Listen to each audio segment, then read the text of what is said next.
Hey, welcome everybody. Welcome to it again, another town hall. This is another exciting day. We got OP Games is going to be here, Chase from OP Games. I'm going to bring him up in a moment, but thank you for stopping by and taking a look at the video. That's a new intro for me, and I'm kind of liking it. Those are two commercials, different. I get a good theme music, and then I put some good messaging to it. But if you don't know who we are yet, YOM is a cloud gaming solution. We are a decentralized cloud gaming network. What we allow people to do who've created their Unreal projects is to stream them from our network basically for free at very low cost to any device on any channel. So we do, it's very different than what you'll see with other solutions.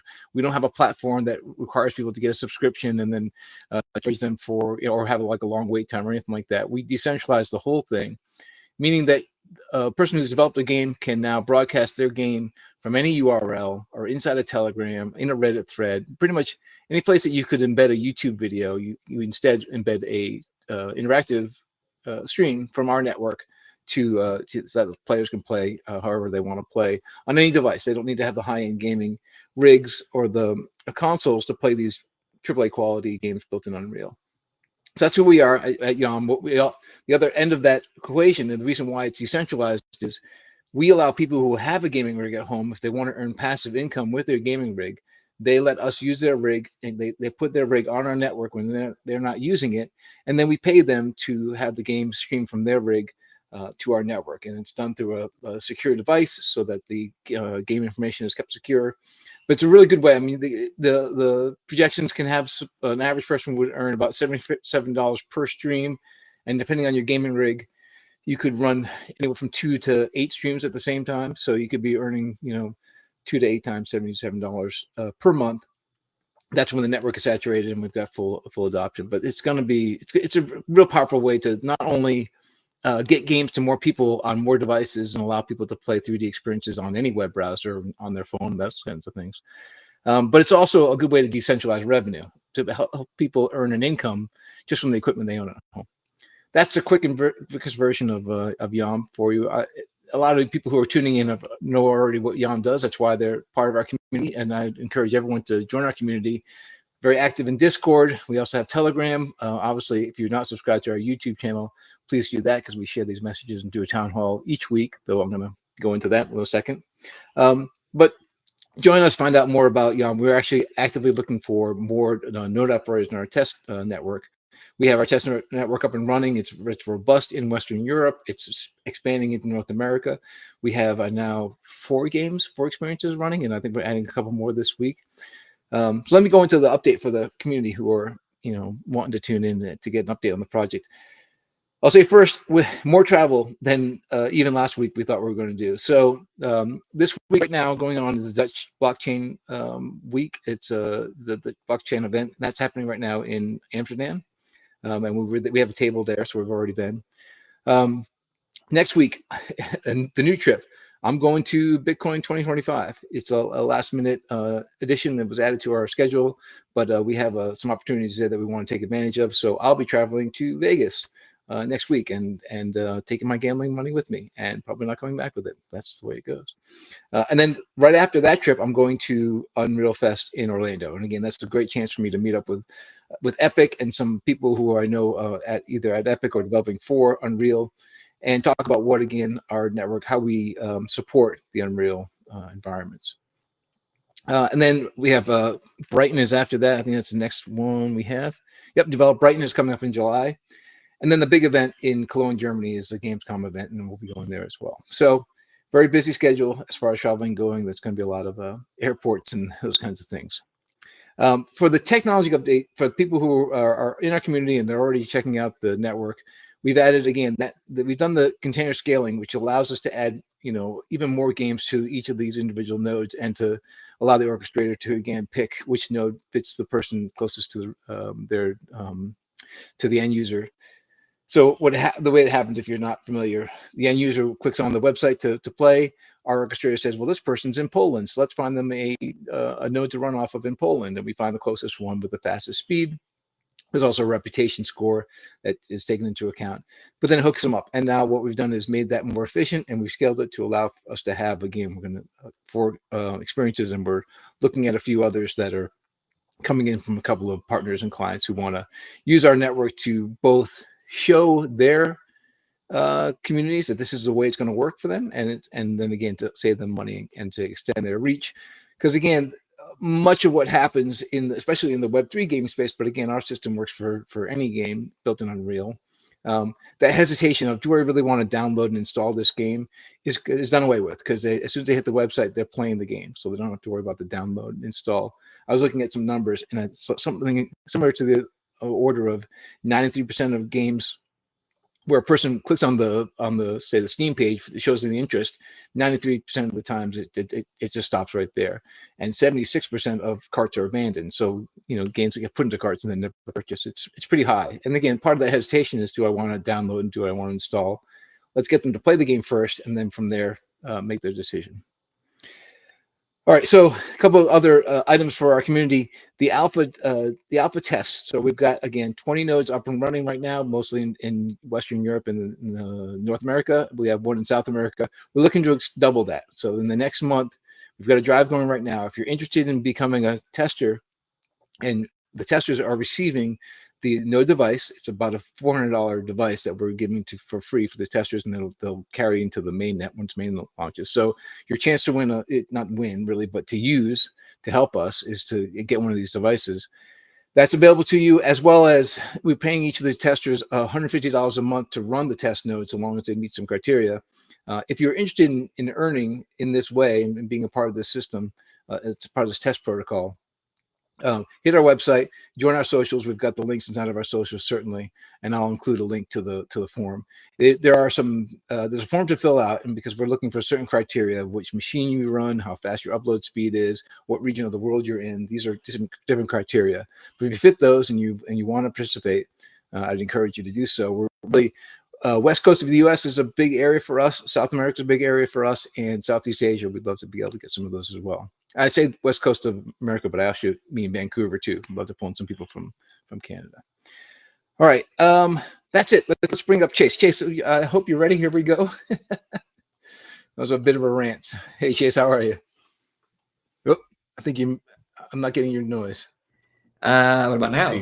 There you go. Well, yeah, I'm good. Thanks for having me, Jeff. I appreciate the invitation, and hello no to your community. So Chase and I got into a conversation a little while ago about OP games. I said, you've got to come on the show and introduce yourself to our community and to meet your community, because we have so much of the same goals. But why don't you, I'll give it to you, Chase. Go ahead and introduce yourself and what OP Games is.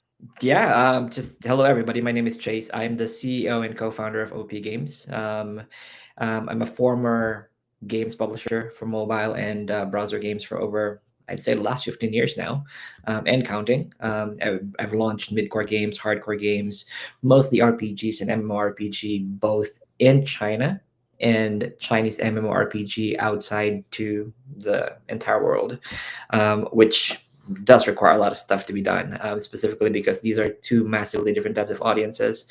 I founded OP Games back in 2018, along with my two other co-founders, who were game developers, independent game developers for that matter.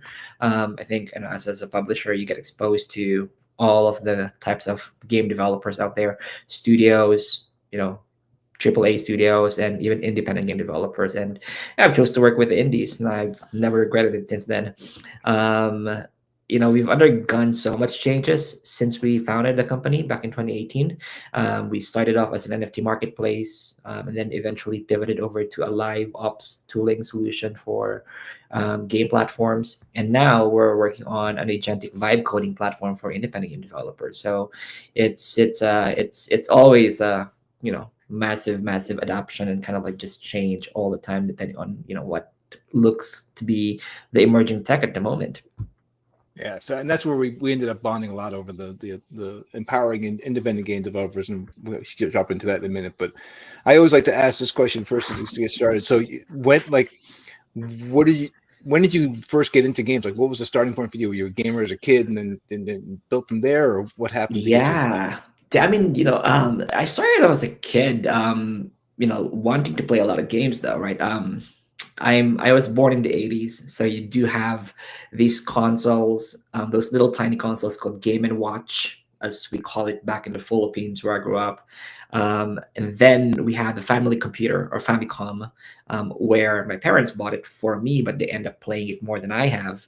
Um, I have school according to them, but that kind of like ignited that passion for games for me, and I just like, basically just started playing video games since after that. And I wasn't in games, in the very beginning of my career. I started off in finance. I was working for, Bank of America, Merrill Lynch, in the investment side of things. And then 2028, I remember Lehman Brothers collapsed and the entire financial economy kind of Yep. just like disappeared. And I was like, what do I do? So I packed up my bags, moved to China, did a sabbatical. I was working in Singapore at that time, and then ended up in a place called Chengdu, in the west of China, which apparently is a huge gaming hub, game development hub in China. And I found my first job there as a marketer, in a small startup of 4 people, and I was like the fifth one. And then we just ended up, scaling the company to about 400 people, and exiting the company as well. I think that's kind of like started my journey towards gaming. But soon after that, I never looked back. No more finance, no more anything. I mean, it's kind of finance again back in Web 3, right? But there's still games involved, so I'm kind of Right. still Right. enjoying our run here in Web 3 and gaming. Awesome. Awesome. All right. One of the when we bonded over the idea of independent games or small studios because I've experienced both. Right, I've been in large studios and I've been in independent game studios. I always found the independent ones to be there's a lot more room for creativity. There's a lot more room for each individual member of the team to influence the game design as opposed to here's your task, get it done, and then leave for the day, which happens a lot in the big studios. So when we talked about what we do by enabling people to publish their games on our network the same way as you upload a video to YouTube. As simple as that. Like that's what we're going for. And then OP Games goals. Well, you tell me. So, Yeah. the goals you have for empowering independent game development. Like how did that goal become a Yeah. goal for you? And then how are you enabling it? No, I mean, yeah, that's a really good question, though, right? And I think it is really important, as a startup, to kind of like really figure out what your north star is, right? And it's extremely important because you kind of like get lost in the mix of like why you're building things. A while ago, I told you like we've pivoted several times, and even though we've pivoted several times, it still serves the same purpose. That purpose is to like really enable opportunities for independent game developers to flourish in a space where they might not have a voice just yet, or they don't have the opportunity to actually go big, right? And I think that as a game publisher, I've noticed that back in the days where I tend to gravitate towards where it's viable, where more money can come in, and that's usually not the game developers that I work with right now, the indies, just because of the fact that there's a lot of biases against them. As a publisher, I like I wanted to be fast, agile, but at the same time, don't or I can't afford to work with like an indie who I'm not sure whether I can count on or not, right? And that's kind of like where this disdain for games publisher kind of like just really emanated from. I feel because we've created a millhouse of standard types of games that gets created over and over again without really empowering a level of creativity that independent game developers bring to the table, just because we're all in it for the profit or for the money. And that's kind of like why I feel like empowering independent game developers is one of the things that I wanted to do or change at the very least from what I've done in the past to what I'm doing in the future, because I do see them as really the torch bearers of the future in terms of like how games are created. So many things about independent game developers were created, or about games as a whole in the industry were created by independent game developers, and that's because of the level of agility that you've mentioned, highly experimental, and that they're just free to do and create whatever they want to create, without the constraints of like their executives breathing down their neck and saying, "Hey, you need to build a game the way I want you to build a game." So that is kind of like why I decided, what, indies are the way to go, and I'm gonna die on that hill. That this is where we're moving forward in a much more progressive gaming culture in the future. to be charitable, and I try to be charitable to the larger studios and their massive projects. Much of it is about their risk aversion, right? They've got a Yeah. 200-person team, and they're actually, I say 200, I always use that number 200, but it's actually gotten much larger because they're pulling in development houses like this group to do the characters, but this group to do the animation, and Yeah. many companies even involved. It's the 200 is probably a small number. Anyways, that's so much risk that they put on the table, and they develop for 2 or 3 years with a lot of money going into it. And if it doesn't hit right, and so few games actually hit to the level that would support that level of a staff, the failures are monumental, and they're really costly to a game studio. So I understand why a game studio says, let's just make number 2 of our franchise and number 3 of our franchise. But I'm going to reference back again to that report that I sent you over, the Matthew Ball report. Yeah. You take a look at, say, Spider-Man. It was a great, it's a great title and everything. But by the time you get to Spider-Man, the third release, there, yes, you might have captured a good portion, but you're not going to get 100% of the people that grab the first one. Generally, there's some fall off because some of the game has come along to grab attention. But they've had to spend more money and more time to get the game to look even better and to add, some catch on to the newest trends. Anyways, the game gets more expensive to make, and they have less chance of return. So it's kind of hit them down. But on the other side of things, I'm going to bring up the slide because I do so much like these 2 slides.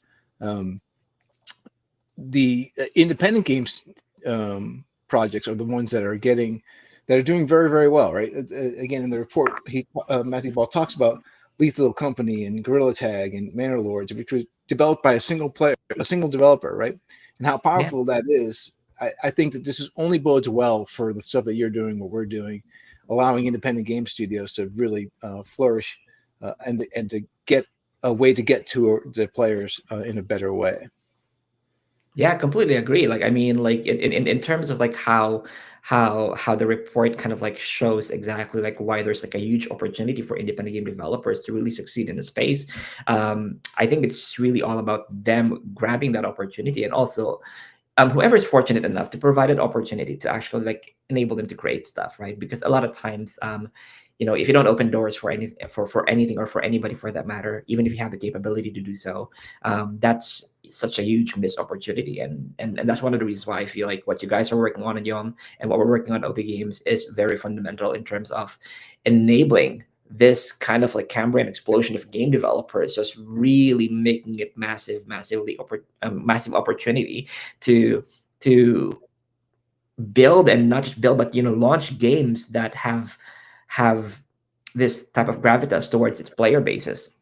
Yeah. So, we're coupling our decentralized network and the ability to distribute them, really one small piece of the puzzle that allows these independent games to be empowered. But the tool suite, I'd like to know more, if you can, a little bit about what the tool suite. Now, I know OP Games does a lot more with JavaScript than Unreal, but I think the mentality is all the same. You're developing, you're being able to be creative and agile. But talk to me a little bit about the tool suite that you're talking about and how that's going to help.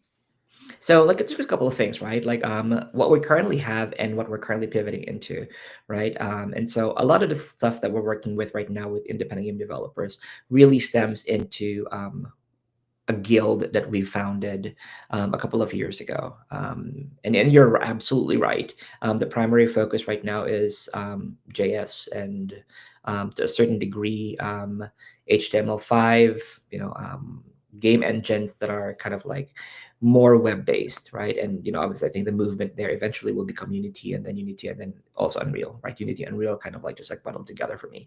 But having said that, in a way, what we really want to target these game developers to do is just really make their transition over from web 2 to web 3 as seamless as possible. And so we've tried to enable that in the guild in such a way where we allow them to kind of like really learn about different types of tool sets that needs to be used within the web3 space, because they are already a good independent game developer. They can create games. The thing that they just really need to learn right now would be how to create games and embed web3 technology into it, so that they can take advantage of the on-chain infrastructure that are available for them to use. And we've evolved kind of like further and further towards vibe coding recently, essentially the use of AI as kind of like a way for us to be able to make our game developers the overlords of these tools and AI agents that we're creating. A big chunk in a chatter in the community before was like, Chase, are you replacing us independent game developers with independent AI game developers? And I'm like, first of all, you can never be replaced. um, the way AI game developer agents are working right now is that they can help you code the basic stuff, but first time user experience, retention methods, the core loop of the game still needs to be done by a developer overlord. And that's what I was telling them. You know what? You can actually create a super team of AI agents that allows you to become less of a jack of all trades, but really just focus on growing the business, or enabling your game to reach more people, because now you have these autonomous virtual beings, as we call them, that creates or codes for you, And do again, 3D I think modeling for you. Yeah. that this is the kind of thing that leads to us being able to have smaller teams, but more of them, more diversity in the game types and game mechanics that are going to get out there.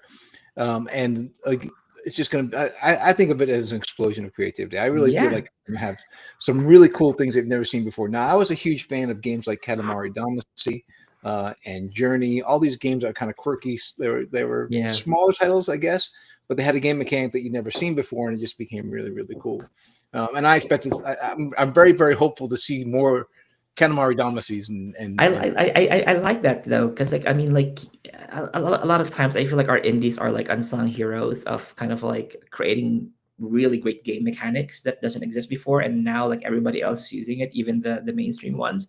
um I remember there's this person, his name is Aaron Cato, and he was, I think he created this thing called Box Studio. I've been following him for quite a while now, because I was like researching for like a physics engine that I could kind of use in some of the games that I publish. Help out a developer that I'm working with. And as it turns out, Angry Birds started using this open source physics engine that he's created, and look at where Angry Birds is now. Like it's a high profile IP.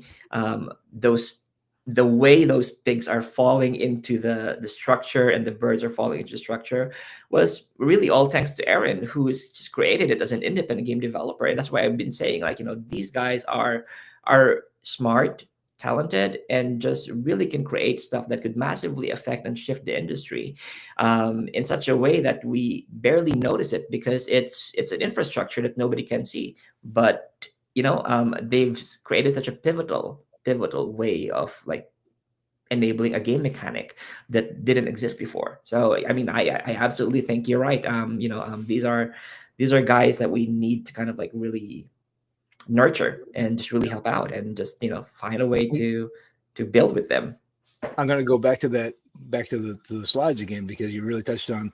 If I can zoom in on here, but new game genres is one of the things that the report talks about. Like it's not just that that you're going to have AAA gaming on mobile devices. It's not just that it's going to be small studios, but the idea that this technology, and I'll include AI in that technology, is going to allow for new game types to pop up that we've never seen before, that are going to just again turn everyone's head. It'll become a whole genre. Now, in his report, he talked about the battle royale genre, how it Yeah. took off, not just because someone thought of a really good, a game style, but that there was technology that then allowed for, distributed servers and that many, that kind of gameplay could happen now because the technology supported it, which again, it's a really great point. And again, I think we're getting into that phase now where we're developing new technology that's going to enable new game types. Completely agree. Completely agree. And I'm excited. I want to see more. I wanted to kind of like really experience new types of games, because honestly speaking, when I was a game publisher, that's what we killed. We killed that level of creativity in exchange for a proven flywheel that makes money. And so you have a lot of reskinned MMOs, RPGs, all of these puzzle games and all that stuff that does the same thing, just looks different, but it does the Right. same thing. And it kind of, I feel like, killed that momentum of these game developers who's really aiming for something that is different, that is unique, because they were not being rewarded for doing so. And I think that was my dilemma in the past as well. It was like, how do I cleanse my soul and kind of like at the very least publish at least one game or two games that I really, really like? Because as I've mentioned, like, living in China at that time, it's very profit driven. And so I publish about 20, 25 games per year. Um, I play all of those games. And truth be told, at least 17 to 18 of those games are just basically the same games, but they just make money. And Right. so, like, every once in a while, I insert like one or two games in there that I know is not going to do great. Given that the industry is kind of like incentivizing a certain type of game and a certain type of way. But I like those games, and I'm like, let me throw in some publishing money around you guys, even though you're not being favored right now by that industry algorithm, as we call it.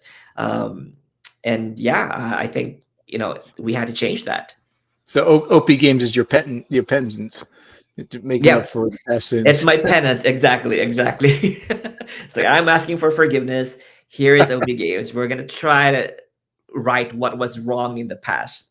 And I'm Very sure, like, that's not a one company thing. I think a lot of us, including you guys, are trying to like really improve, the way we see games and we build games. Yeah, yeah. I was listening to Tim Sweeney from Epic. He gave like a 4 hour or 3 hour interview. I'm partially the way through it.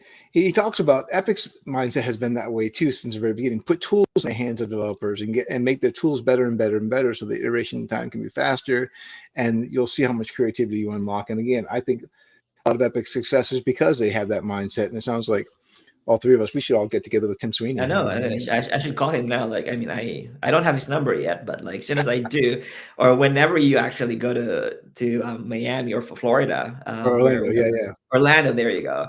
Right, do look for Tim for me, and let's do a do over of this episode with Tim in the middle.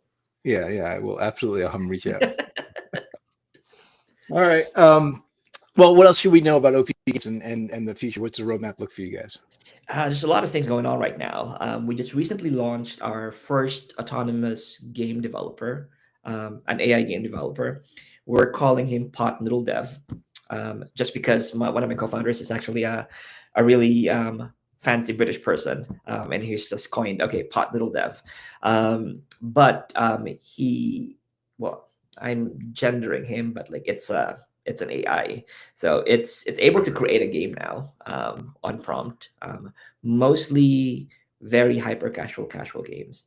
I think the next steps for us is to have this game developer create one game a day, to kind of like push that way of like how to make games. Because like I think here's the thing though, right? A lot of times game developers in general think of making a game, but they're really bridled by a lot of considerations, like, will my game make money, or will my game be liked by a certain subset of audience? I think AI in general doesn't have that kind of inhibition. They're kind of like wired like a very trailblazing independent game developer who doesn't really give a shit about anything. Am I allowed to say that? Oh, Doesn't yeah, really sure. care about anything. Right? Other than to make really amazing, beautiful, groundbreaking games. And I think that once you pair this AI that we have at the moment to some of our game developers that we have in the guild, they could be a very formidable team, where you basically ask Pot Noodle Dev to create the baseline of the code for you. You refine it, you deploy it, and you now basically would have a much faster way of iterating and creating a game than you normally would have in the past.